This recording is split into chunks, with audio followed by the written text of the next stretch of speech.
Mesdames, Messieurs, bonsoir. La flambée des prix au menu de questions d'actu ce soir. Faire son marché relèverait presque du luxe et les plaisanteries autour de prix de certains légumes envahissent la toile. On remplace les chocolats par des oignons à offrir pour la Saint-Valentin et les tomates ornent un bouquet comme pour déclarer sa flamme. Et flamme il y a sur quasiment tous les prix de légumes. Le gouvernement réagit et semble cette fois vouloir agir.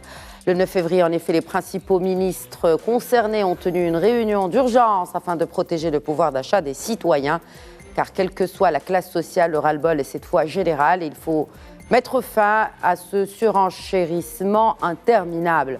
Parmi les questions qui reviennent souvent chez les consommateurs, pourquoi payons-nous aussi cher des produits que nous produisons ici chez nous?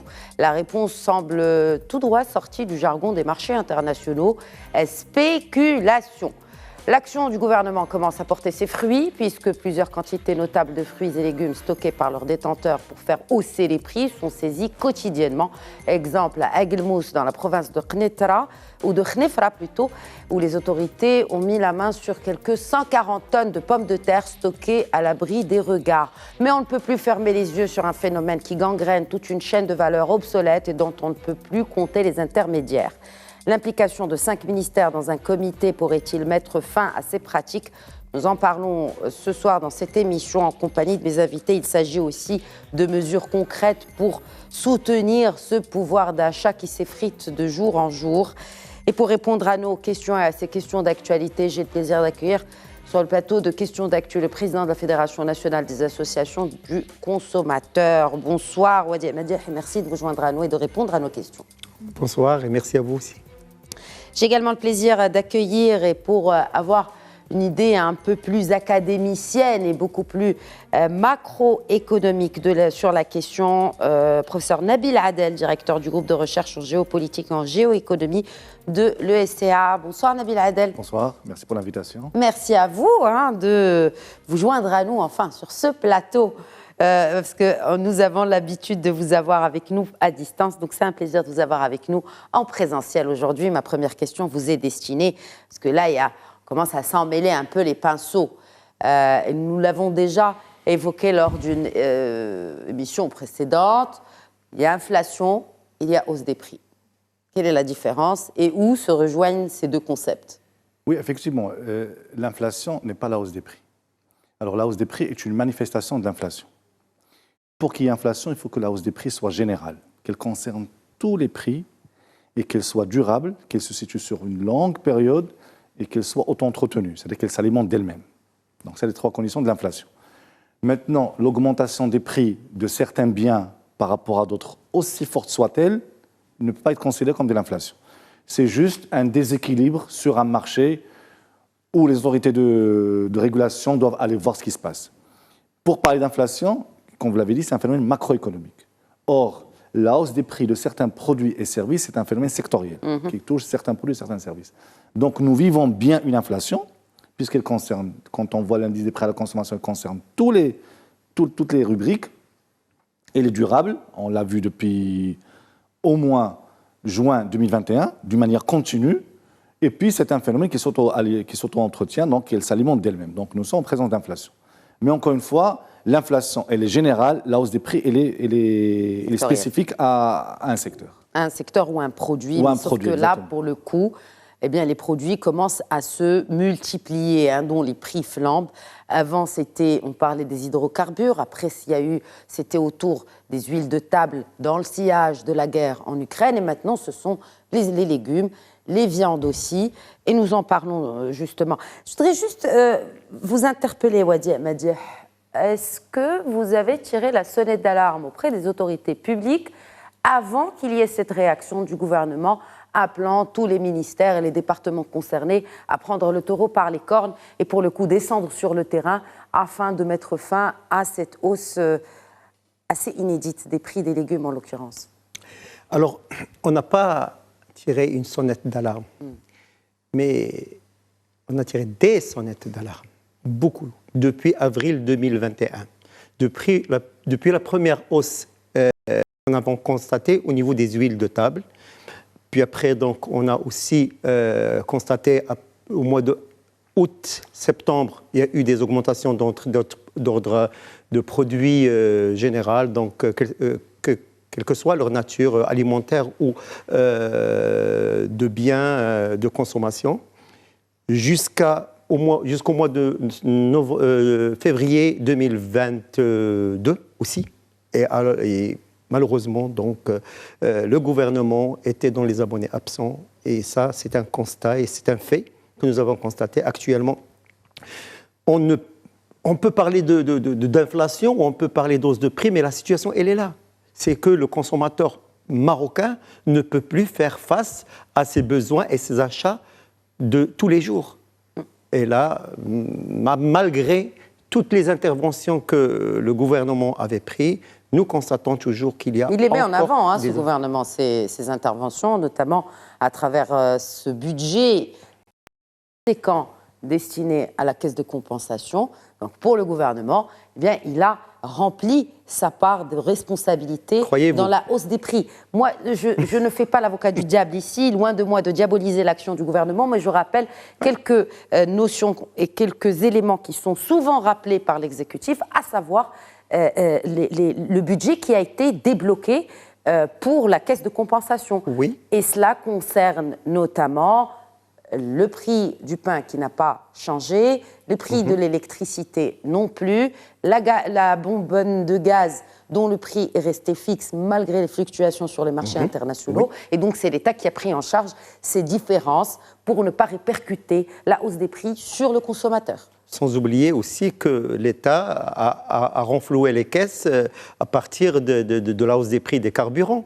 Et en faisant rentrer au niveau de la TVA donc, un chiffre qui est par rapport aux années passées qui est très important, bien entendu. Et si on constate aussi la consommation depuis 2022 ou en la comparant à 2021, il n'y a pas eu une grande baisse de consommation. La consommation du carburant, elle est toujours à la même cadence, ce qui veut dire que maintenant, s'il y a une augmentation de prix au niveau du carburant, il y a aussi une augmentation des recettes de l'État au niveau, ne serait-ce que de la TVA.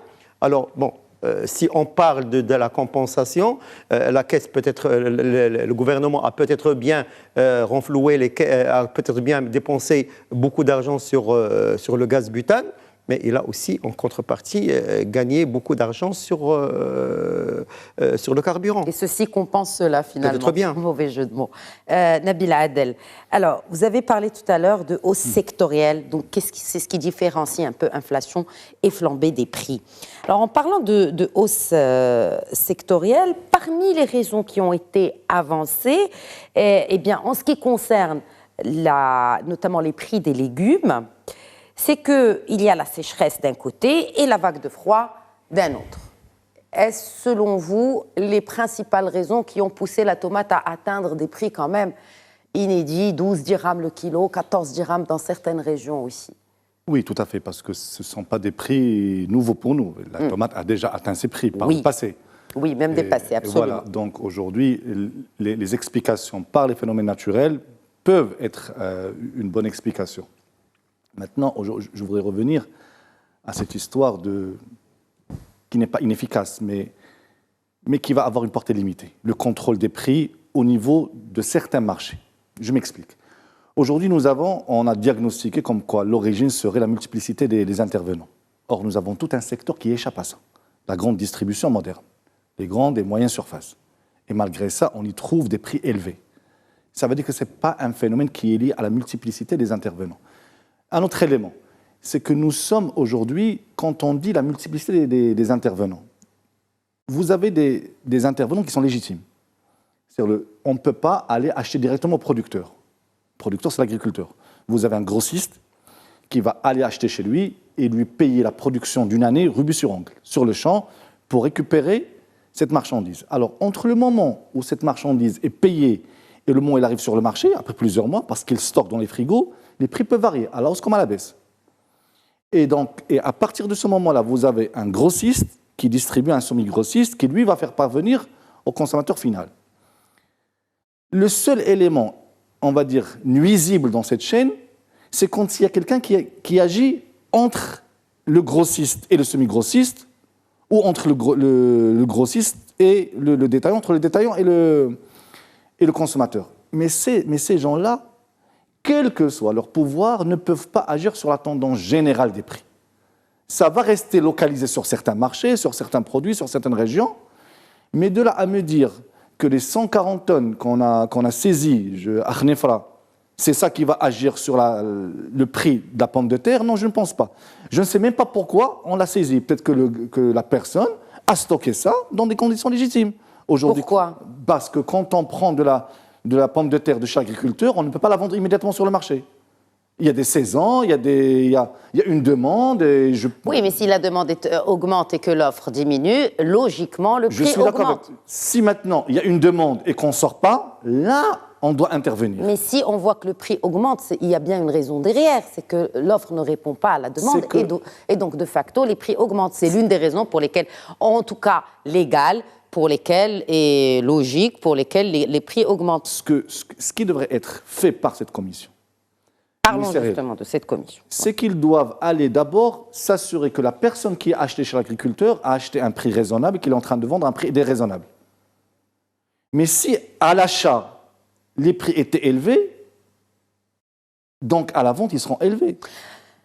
Et aujourd'hui, imputer ça uniquement sur la chaîne des intermédiaires, ça explique, mais ça n'explique pas tout. Wadi Madjih, une réaction ? Oui, il faut dire que, je crois que là où l'intervention de l'État ou des services de contrôle doit être, c'est effectivement dans le stockage clandestin. Alors, si par exemple, un fournisseur, quelle que soit sa nature, achète un produit, puis après il le stocke d'une manière légale et dans des dépôts qui sont connus, puis après il va le revendre, c'est là en fait où il y a la nuance. Des effectivement, dépôts connus, c'est là où il y a la nuance. Ou dans des fermes et dans des dépôts inconnus. Et la loi, elle est claire. La loi 104/12, dans son article 66, parle exactement du stockage clandestin. Ben, si on définit effectivement que le stockage est fait dans des endroits qui ne sont pas réglementaires et qui ne sont pas connus, qui ne sont pas déclarés, on parle d'un stockage clandestin. Mais maintenant, si le stockage est connu, la personne, effectivement, comme on vient de dire, a passé certaines étapes, personne ne pourra lui dire pourquoi vous avez acheté ce produit-là à ce prix-là et pourquoi vous l'avez vendu à ce prix-là. Ça, c'est clair. La loi de la concurrence, elle est claire. On n'est pas dans un État où on doit tout réguler. Il y a certains produits qui sont régulés, certes, mais il y a d'autres produits qui sont effectivement libres à la concurrence. Mais le point qui nous intéresse, nous, en tant que consommateurs, c'est à quel prix le produit va nous arriver et comment il est arrivé à ce stade-là. C'est vrai qu'il y a effectivement ce que nous disons, les problèmes au niveau international, les problèmes aussi au niveau national, le Covid, le démarrage de l'économie, la sécheresse, ce sont des situations. Mais malheureusement, ce qui fait encore mal, c'est que nous ne sentons pas qu'il y a une administration qui nous défend ou qui sécurise nos intérêts. C'est effectivement le contrôle. Oui, mais le contrôle sur la place. Alors pourquoi on dit, donc les travaux de la Réunion que j'évoquais dans mon introduction, se sont soldés par l'activation de ce qu'on appelle le comité interministériel de haut niveau pour la vigilance et le suivi de l'approvisionnement des marchés et des prix. Écoutez, l'approvisionnement est une chose, les prix en est une autre chose. Oui, mais celui-là, ce comité interministériel, justement, qui existe déjà, le comité interministériel,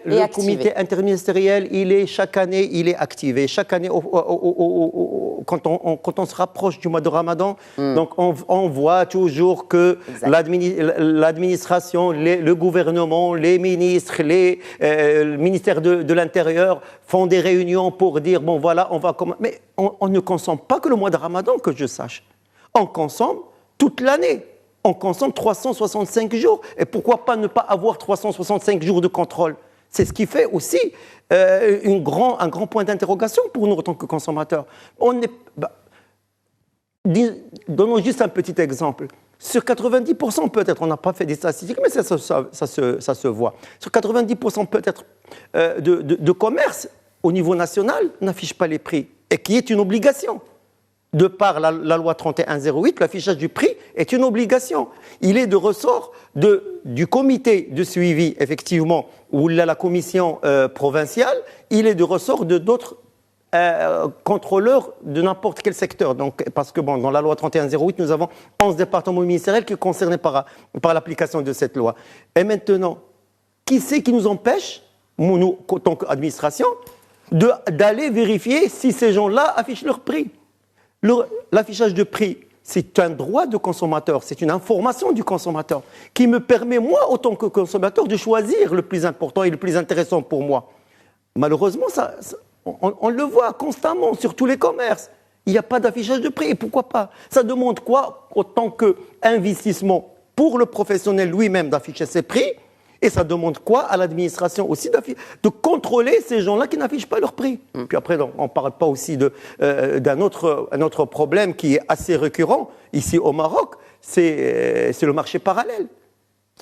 Oui, parce que quand on parle de grande surface, combien de citoyens, combien de consommateurs font leurs courses parce que l'essentiel se fait en dehors de ces circuits. Alors, justement, sur ce point-là. Dans le circuit informel. Justement, sur ce point-là des marchés des grandes surfaces, je me rappelle très bien, c'était en 2020, pendant la période du Covid.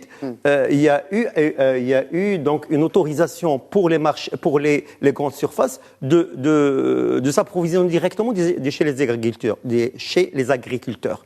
Ce qui nous a rendu, disons, un peu confiants, disons qu'effectivement, on va casser cette chaîne d'intermédiaires. Et puis après, donc, on aura effectivement l'agriculteur, la grande surface et le consommateur. Les prix vont rester les mêmes. C'est-à-dire que les grandes surfaces ont gagné plus d'argent que...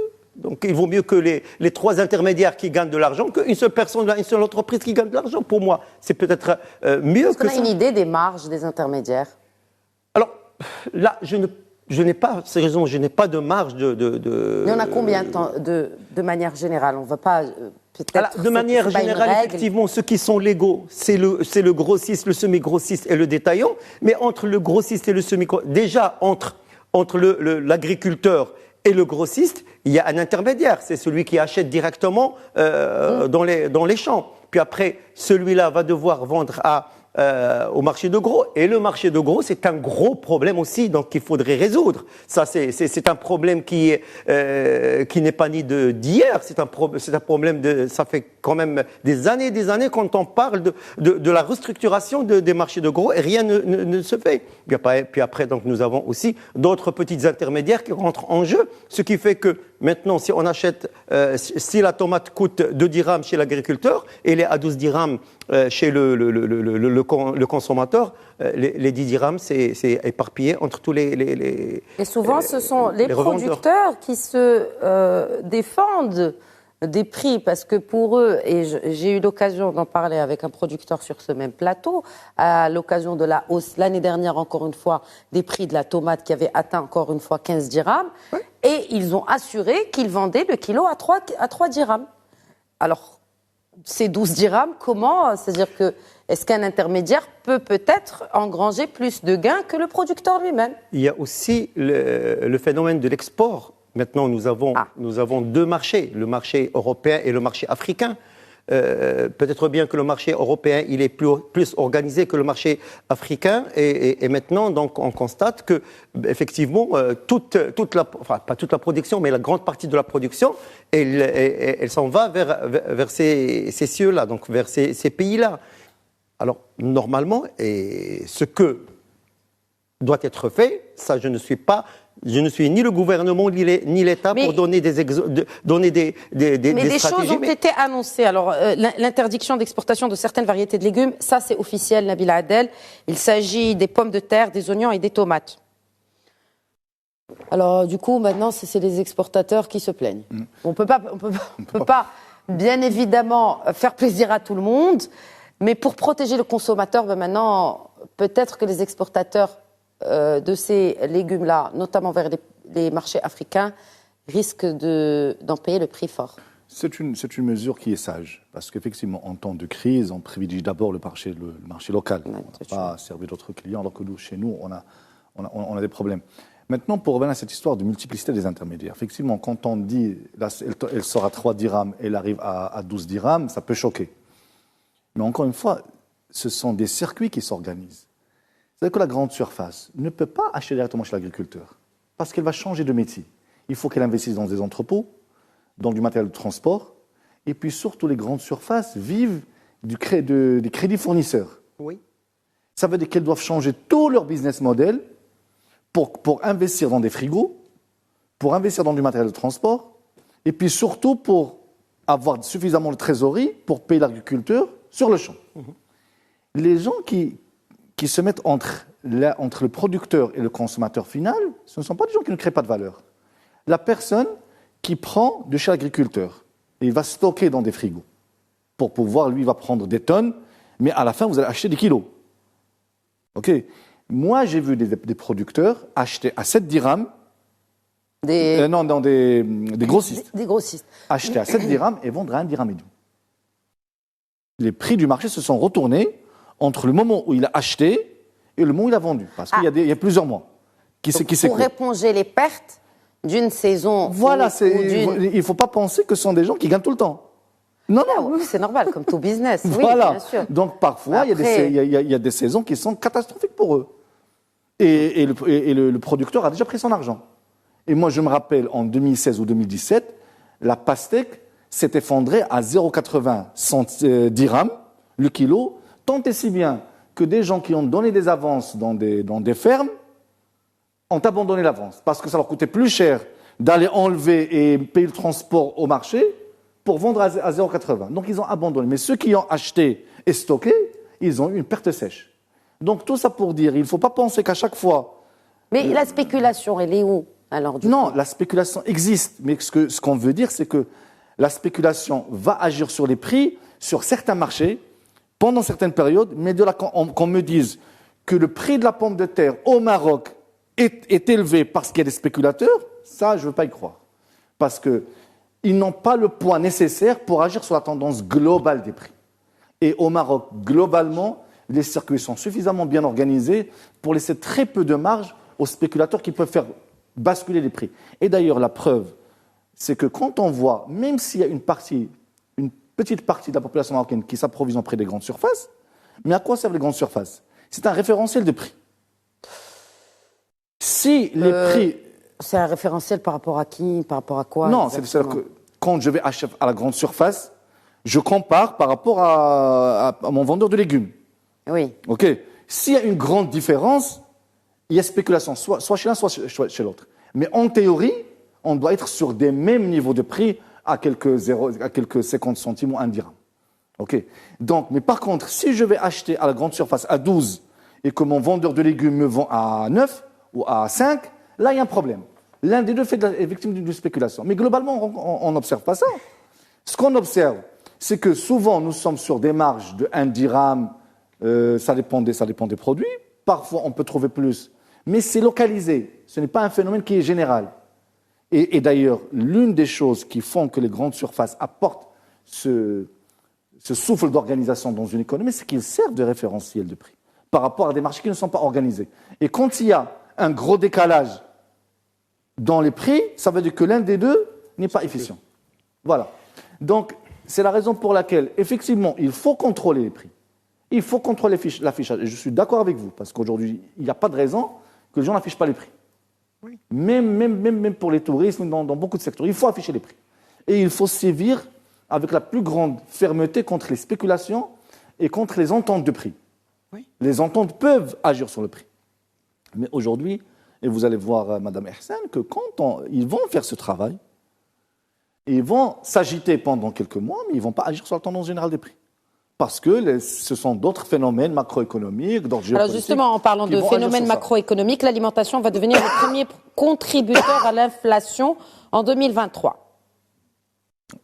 Et le FMI aussi table justement, certes, sur une baisse de l'inflation, mais les prix, la hausse des prix se poursuivra même en 2024. Oui, Et le FMI, quand il dit il table sur un recul d'inflation, globalement, il n'en sait rien. Parce qu'il va faire des prévisions sur la base du passé. Oui. Et le nombre de fois où le FMI s'est trompé est presque incalculable. Donc là, qu'est-ce que nous sommes en train de prévoir? Des phénomènes qui dépendent de tellement de facteurs géopolitiques, macroéconomiques, psychologiques, que dire que ça va reculer en 2024 n'est ni scientifique ni raisonnable. Bon, on va essayer de faire tourner ces modèles économétriques, mais de là à ce qu'on dise que ça va reculer, je vous rappelle qu'on disait, la main sur le cœur, qu'on allait avoir une inflation de 2% en 2023. Il y a à peine quelques mois. On disait la loi de finances 2023. Non, mais là, ça n'a pas changé dans le budget. Non, mais la réalité, on n'est pas à 2%. Oui. Voilà. Oui, mais nous sommes en février. Vous êtes optimiste, j'aime bien. Non, je ne suis pas optimiste, mais après, effectivement, je rappelle les faits. Donc, nous sommes en février. Et nous sommes à 8. Ou nous sommes à 8. Absolument. Donc, il faut du négatif pour finir à 2. Oui. Donc, pour vous dire que quelle que soit la puissance d'un modèle économétrique, ça reste un modèle économétrique. C'est de la prévision qui dépend de beaucoup de paramètres et on ne peut pas aller vers la certitude exacte. Maintenant que le FMI prévoit un recul, moi j'aimerais bien, mais aujourd'hui, les facteurs objectifs, tant au niveau de la guerre en Ukraine qu'au niveau du resserrement des politiques monétaires qui a commencé il y a à peine une année, je ne pense pas qu'en 2024, on ait un recul en 2023, on a un recul sensible du taux d'inflation. Le retour de la pluie pourrait jouer en faveur de cela, pour ce qui concerne en tout cas notre réalité, nous au Maroc. J'espère, mais encore une fois, il n'y a pas que l'aspect produits et services qui rentre en jeu. Il y a une politique monétaire qui a été menée pendant de longues années, où on a injecté beaucoup de liquidités dans l'économie, et je ne voudrais pas avoir un discours technique, mais où la masse monétaire a augmenté beaucoup plus rapidement que le rythme de production, nous sommes en train de payer le pot cassé. Ok. Alors, Wadi Madi, aujourd'hui, le gouvernement donc annonce plusieurs mesures. Selon vous, est-ce que vous partagez l'avis déjà de Wadi Madi que ce sont des mesures qui n'attaquent pas le fond du problème et que nous devrions peut-être adopter vraiment une nouvelle politique en ce qui concerne les prix à la consommation chez nous au Maroc? Oui, quand on constate et on revient un tout petit peu en arrière et on se dit, bon, qu'a fait le gouvernement dans ces mesures-là? On voit que ce sont des mesures de bricolage pour colmater les brèches. Rappelons-nous les mesures qui ont été prises, enfin qui sont toujours prises pour aider le secteur professionnel de transport. Ça n'a pas eu d'impact sur le consommateur. Les prix. Est-ce qu'il y a un contrôle? Ben oui. C'est ça en fait. C'est qu'on aide les transporteurs, mais après, est-ce qu'ils continuent de répercuter la hausse des prix malgré les aides qu'ils ont reçues selon du les gouvernement. réclamations que nous avons reçues, donc nous, on se base sur un constat terrain. Sur les réclamations que nous avons reçues, bon, il y a plusieurs transporteurs, surtout les transporteurs, les chauffeurs de taxi, enfin les taxis, ont augmenté leur prix. Ils ont augmenté leur prix. Nous avons des réclamations avec des centaines de personnes qui nous ont réclamé cette situation-là. Mais c'est pas légal. Bien sûr, et quand on est parti voir les administrations concernées, ils nous disent bon, c'est l'augmentation générale partout. Alors que ce n'est pas un langage qui doit être tenu. L'État a financé, le gouvernement a soutenu ce secteur-là, les prix doivent rester les mêmes. Malheureusement, ce n'est pas le cas. Allez-y faire un tour dans toutes les stations de taxi, mais vous allez surtout les grands taxis, pas les petits taxis. Les grands taxis, mais si un consommateur est lésé, et justement il veut peut-être même aller devant la justice pour signaler cette hausse illégale des prix sur une course, par exemple de taxi. Imaginons que moi, je suis un consommateur lésé. Le coût de la course, elle est à 50 dirhams. Le gars m'avait demandé 70-75 dirhams.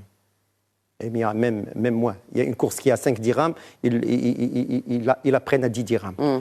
Est-ce que vous imaginez qu'un consommateur va aller en justice, dépenser des milliers de dirhams pour demander 70 dirhams ou pour demander la différence de 20 dirhams? Il ne va pas le faire. Ça, c'est le rôle de l'État qui doit faire ça, le rôle des contrôleurs, puisque le prix est réglementé, et puisque nous avons des agents de contrôle qui sont mandatés pour ça, c'est à eux de faire le travail. Ce n'est pas au consommateur. Le consommateur peut réclamer. Et je ne crois pas qu'il va aller en justice pour demander réparation à un montant de 50 dirhams. Ça, je ne le crois pas. Alors, mais du coup, c'est la porte ouverte à toutes les pratiques illégales. Oui. Et c'est pour ça que vous avez des centaines de réclamations dans ce sens. Et même les associations de consommateurs, quand ils vont aller vers l'administration pour demander réparation, il n'y a pas quelqu'un qui les entend. Et comment voulez-vous qu'on soit respecté, nous, en tant que consommateurs, qu'on soit effectivement dans un pays où les prix sont affichés, sont normaux, il n'y a pas de problème, tout le monde est content. Au moment où on demande à la personne, c'est-à-dire le fournisseur, de respecter la loi, ils nous disent faites ce que vous voulez, ça ne m'intéresse pas. Qu'est-ce que vous voulez faire? Bon, heureusement, maintenant, la Fédération nationale des associations de consommateurs a eu le droit d'ester en justice. On espère faire bouger un tout petit peu les choses dans ce sens-là, peut-être bien remplacer l'administration dans certains cas s'ils ne veulent pas faire leur travail. Il y a aussi cette question, vous avez parlé d'entente de prix, puisque vous avez que la justice, qu'on puisse saisir la justice. Il y a le rôle du Conseil de la concurrence et des actions de celui-ci, à part les avis qu'il produit et publie. Oui. En fait, juste pour revenir à cette histoire de taxi, là où ce n'est pas illégal. Il n'y a rien qui empêche un taxi de fixer un prix de vente. Surtout les gros taxis. Sauf que c'est réglementé, le prix. Non, le prix est réglementé. Je parle des petits taxis. Tous les transports publics. Tous les transports publics, il y a une tarification qui est... Maintenant, quand le gouvernement dit « je vous donne cette subvention », il va compenser la hausse du carburant. Oui. Mais pas la hausse du niveau de vie. Non. Non, mais parce que la personne... le niveau de vie, il augmente pour le chauffeur de taxi comme pour celui qui prend, celle qui prend le taxi. Alors justement, la personne qui augmente le prix de la course, il augmente parce que les prix ont augmenté pour lui. La partie, c'est pour ça que le gouvernement manque de méthode en la matière. Vous donnez une subvention parce que vous pensez que la personne ne va pas répercuter. Mais la personne, qu'est-ce qu'elle va vous dire? Moi, je ne répercute pas la hausse du carburant. Mais les prix ont augmenté partout. Et tout le monde augmente ses prix, le prix de ses prestations. J'augmente les miennes. Ok. Juste si vous permettez, que je finisse mon raisonnement. Pardon. Maintenant, effectivement, une personne ne peut pas aller en justice. Mais on va dire, poussons le raisonnement. Admettons que quelqu'un soit suffisamment téméraire pour dire j'en fais une question de principe. Ce n'est pas les 10 dirhams, je veux aller jusqu'au bout de la démarche. Je ne sais pas, est-ce qu'il y a eu un accord entre le gouvernement et les associations des chauffeurs qui a été signé, je ne sais pas, pour s'engager à ne pas augmenter les prix en recevant cette subvention. S'il n'y a pas un tel document, la personne ne pourra rien gagner. Ben oui, c'est légal. Enfin, voilà. Sauf qu'il y a dans toutes les préfectures du Maroc des décisions gouvernementales qui définissent les prix du transport. C'est un prix qui est réglementé. Et ça, c'est dans le cadre, effectivement, d'un accord entre les professionnels et l'administration. Il faudrait peut-être bien que l'administration actualise non, mais je pense que l'accord a été signé. Parce que non, ça existe. Ça, je suis sûr et certain que ça existe. Le ministre ou le ministère en question, donc c'est le ministère des Transports, qui a effectivement annoncé une nouvelle aide, ça veut dire qu'il y a quand même un minimum de... je ne sais pas. D'accord. Maintenant, effectivement, est-ce qu'il y a une coordination entre le ministère du Transport et le ministère de l'Intérieur pour pouvoir effectivement coordonner? Moi, j'ai donné de l'argent à ces gens-là, il faudrait que vous les contrôliez, vous aussi, à ce niveau-là. Alors justement, maintenant, je vais répondre à votre question sur le Conseil de la concurrence. Sur le Conseil de la concurrence, oui. En principe, le Conseil de la concurrence doit agir pour sévir quand bien même, enfin surtout s'il y a une entente sur les prix, même si ces prix sont bas. Maintenant, le Conseil doit sanctionner les taxis parce qu'ils ont fait une entente sur les prix, même avec une autorité publique. Parce qu'en principe, il ne doit pas y avoir d'entente sur les prix. aussi, ça existe quand Non, même c'est dans pas la une loi entente, c'est une 192. réglementation. Non. C'est-à-dire que. Non, ça existe dans la loi 192. Oui. Non, ce que je veux dire, c'est que la règle générale, il ne faut pas que des producteurs s'entendent pour fixer un prix. Il faut laisser le marché fixer Se le prix. réguler. Se réguler. lui-même. Parce que, si ça se trouve, on peut avoir moins. OK.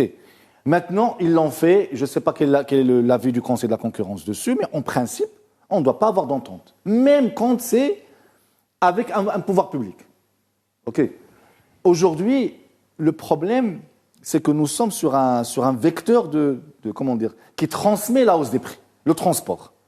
C'est quand vous mettez une augmentation dans le transport, c'est un vecteur qui transmet la hausse des prix. C'est un élément, oui. Mais aujourd'hui, donner une subvention à ce secteur n'est pas une solution. Bien sûr. Alors, Ce quelles n'est pas sont une les solution. solutions pour C'est protéger pas- le c'est- pouvoir d'achat? Bon, déjà, PLF, pas d'hier, pas de changement en vue. Déjà, pour ne serait-ce qu'alléger le fardeau des salariés, des fonctionnaires. Bah, le gouvernement ne pourra pas faire de cadeaux parce qu'il est déjà engagé sur des chantiers sociaux énormes. Et il a besoin d'impôts. Alors, on doit avoir beaucoup de chance s'il n'augmente pas les impôts. Parce qu'aujourd'hui, on s'est engagé dans des dépenses d'État social, dans des dépenses d'infrastructures, et puis le gouvernement s'est engagé à ce qu'il n'y ait pas de baisse de ses engagements en matière de dépenses publiques. Donc, il ne peut pas baisser les impôts, ce qui aurait été une bouffée d'oxygène pour les classes moyennes. Sachant que les classes qui sont les classes inférieures, c'est pas péjoratif, ils ne paient pas beaucoup d'impôts, parce qu'ils sont vraiment sur la tranche, le début de la tranche d'imposition. Pour ceux qui paient. Maintenant, pour ceux qui paient, effectivement, un cadeau fiscal aurait été le bienvenu, mais le gouvernement a les mains liées. Donc, il s'est engagé sur beaucoup de chantiers, il ne peut pas faire ce cadeau. Maintenant, à mon avis, l'action qu'il faut mettre, c'est d'abord au niveau monétaire, il faut vraiment assécher la liquidité. Ça, on va le voir parce qu'on a distribué tellement de crédits dans ce pays, et ce n'est pas l'investissement qui en a profité, c'est la consommation qui en a profité, qu'aujourd'hui, dans chaque maison, on a 3 télévisions couleur et 2 PC et une Game Boy et une voiture pour le monsieur, une voiture pour madame, une voiture pour les enfants. Ça, c'est le crédit pas cher qui a créé cette demande. Cette demande aujourd'hui à laquelle on n'arrive pas à faire face. Aujourd'hui, il faut assécher les liquidités. La conséquence sera une crise. Il y aura une augmentation du chômage. Malheureusement, on n'a rien sans rien. Mais on va au moins calmer cette hausse des prix. Parce que la réponse, je le dis et je le répète, ce n'est pas une réponse en envoyant quelques contrôleurs avec des caméras faire les flics et puis dire voilà, on a fait du bon travail. Non, c'est pas ça. Et ça ne va pas agir sur la hausse des prix. Vous avez une politique monétaire, vous avez un environnement international qui est ce qu'il est. Et malheureusement, si au niveau monétaire, et je pense que Banque El Maghribi commence à faire ce qu'il faut, si au niveau monétaire, on ne fait pas ce qu'il faut, on va juste retarder l'échéance de sortie de cette spirale inflationniste. Mais il y a d'autres facteurs géopolitiques. Malheureusement, c'est un phénomène qui est global. Beaucoup de pays en souffrent. On a passé 40 ans sans inflation, depuis la moitié des années 80, on va dire. Maintenant, l'économie se sent des cycles, et puis le retour est arrivé, et c'est un phénomène qu'il faut gérer. Quels sont les autres moyens dont nous disposons aujourd'hui, en tout cas, dont dispose l'exécutif Wadi Madih, pour effectivement baisser cet envolée des prix? On a annoncé que les prix allaient repartir à la baisse. Il y a même cette annonce du ministre du Commerce et de l'Industrie du Commerce sur les prix des huiles alimentaires qui devraient connaître une baisse dans les prochains jours, donc à la veille de Ramadan. Mais en tout cas, quels sont, selon vous, en tant que représentant d'associations pour les droits des consommateurs, pour justement protéger davantage le consommateur 365 jours par an? Alors, bon, je ne suis pas à la place du gouvernement pour penser à leur place. Ça, ce n'est pas mon travail, mais plutôt, je suis là. Heureusement. Nous sommes là pour échanger des idées, pourquoi pas. Mais je peux dire aussi que le consommateur doit aussi jouer un rôle. Doit aussi jouer un rôle très important dans cette situation-là. C'est vrai que nous sommes un pays où nous consommons beaucoup et nous, comment dirais-je, en français, nous jetons beaucoup de produits. Nous jetons beaucoup de produits. On achète 3 kilos de tomates pour en consommer 1. Et 2 kilos, on les jette à la poubelle. Alors, Le gaspillage. Le gaspillage, exactement, c'est le mot que j'ai cherché. Donc, nous gaspillons beaucoup. Et au mois de Ramadan, c'est encore pire. C'est encore pire. Nous gaspillons beaucoup. Nous sommes un peuple qui ne pense pas acheter juste ce qu'il faut. Ça, c'est une culture qu'il faut avoir. C'est vrai qu'il y a une responsabilité. Peut-être que la cherté des produits fait qu'on va commencer à acheter ce qu'il faut. Il y a beaucoup de Marocains qui réfléchissent à 2 fois avant de faire un achat aujourd'hui. Et nous ne parlons pas d'un bien durable comme un appartement, une voiture. On parle vraiment de nécessité. Est-ce que effectivement nous sommes obligés de passer par cette crise pour pouvoir éduquer le consommateur à être plus responsable?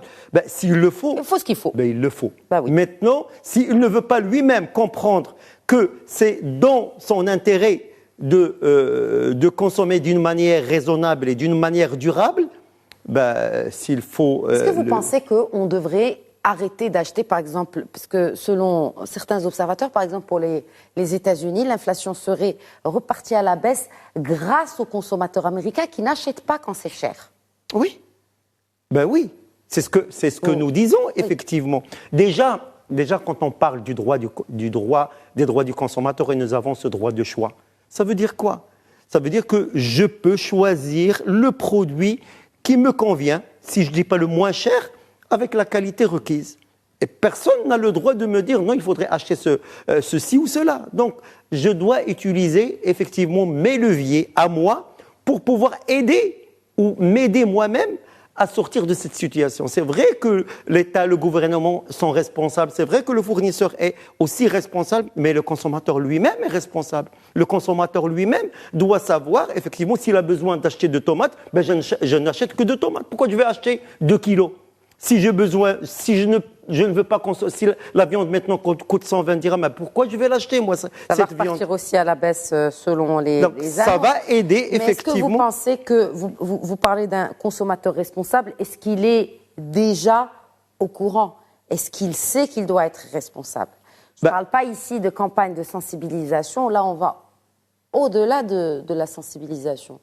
Malheureusement, on ne peut pas sévir les consommateurs s'ils consomment plus. Non, je ne parle pas de sévir. Mais oui, alors maintenant, sérieusement, il doit prendre les choses, il doit les prendre lui-même entre les mains. Il doit comprendre que, effectivement, pour améliorer sa situation, le passage par une consommation responsable est obligatoire. Donc, il faudrait qu'il donne de lui-même, effectivement, cette responsabilité qui lui incombe de pouvoir effectivement contrôler, parce que vous savez que maintenant on est en train de gaspiller beaucoup d'argent, enfin dépenser plutôt beaucoup d'argent, et le malheur c'est qu'on n'a pas nos ressources sont les mêmes. Alors il y a dans cette situation-là, il y a des sacrifices. On peut sacrifier peut-être la santé, on peut sacrifier autre chose, mais on ne peut pas sacrifier l'alimentation. Manger, se nourrir est obligatoire. Donc, dans cette obligation, il faut savoir comment gérer les choses. Pas donner toute ma caisse à l'alimentaire et laisser aussi les autres choses de la vie quotidienne et ne pas s'intéresser. Parce que si je ne m'intéresse pas à ma santé et si je ne m'intéresse pas à ma sécurité, donc il y aura certainement des répercussions sur ma santé et sur ma sécurité si je fais favoriser l'alimentaire et les autres secteurs d'activité. Donc je crois que le plus important, c'est de savoir comment équilibrer. La deuxième des choses, c'est comment rationaliser notre consommation et comment être responsable de notre consommation. Les associations de consommateurs, effectivement, travaillent sur ce volet-là de la responsabilité du consommateur. Maintenant, il faudrait aussi lui-même qu'il fasse quelque chose pour pouvoir améliorer cette situation, tout simplement. Oui, je pense qu'il faut peut-être aussi, pour toucher une plus large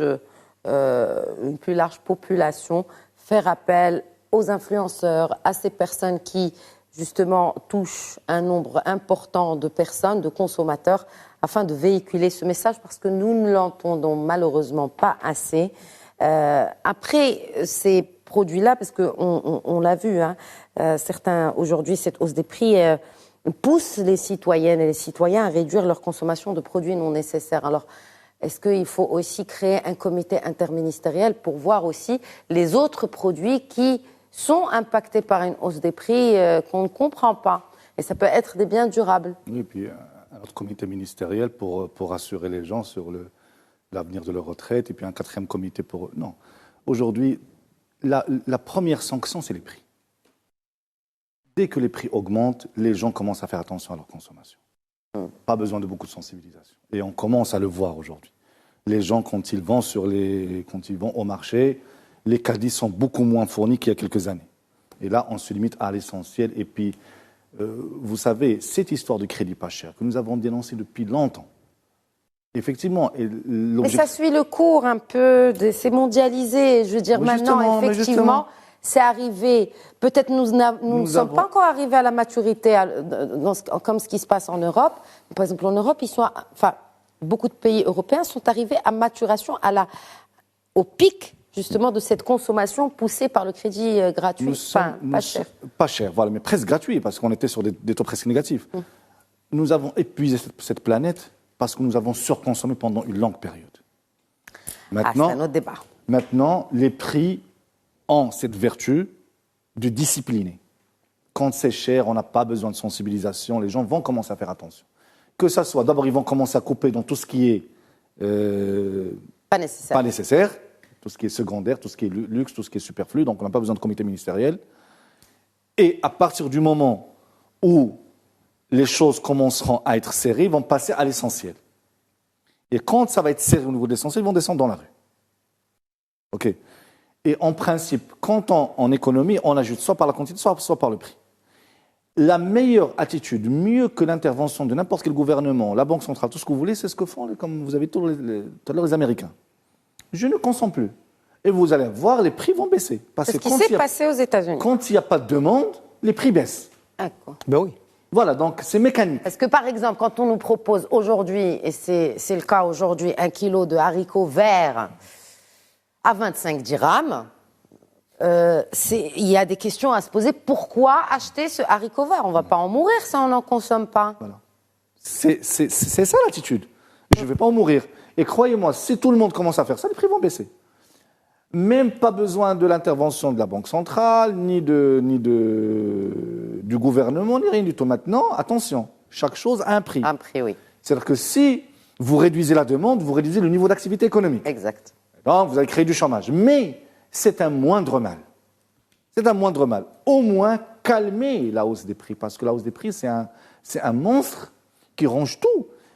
Surtout la classe moyenne. Et puis la classe défavorisée, n'en parlons pas. La classe défavorisée, n'en parlons pas.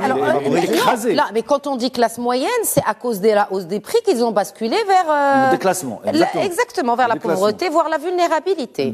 Donc, aujourd'hui, le schéma vers lequel on doit s'orienter, c'est que cette hausse des prix va aller crescendo, mais viendra un moment où quand les gens vont commencer à être plus raisonnables dans leur consommation, ben les prix vont se stabiliser, ils vont reprendre leur cours baissier.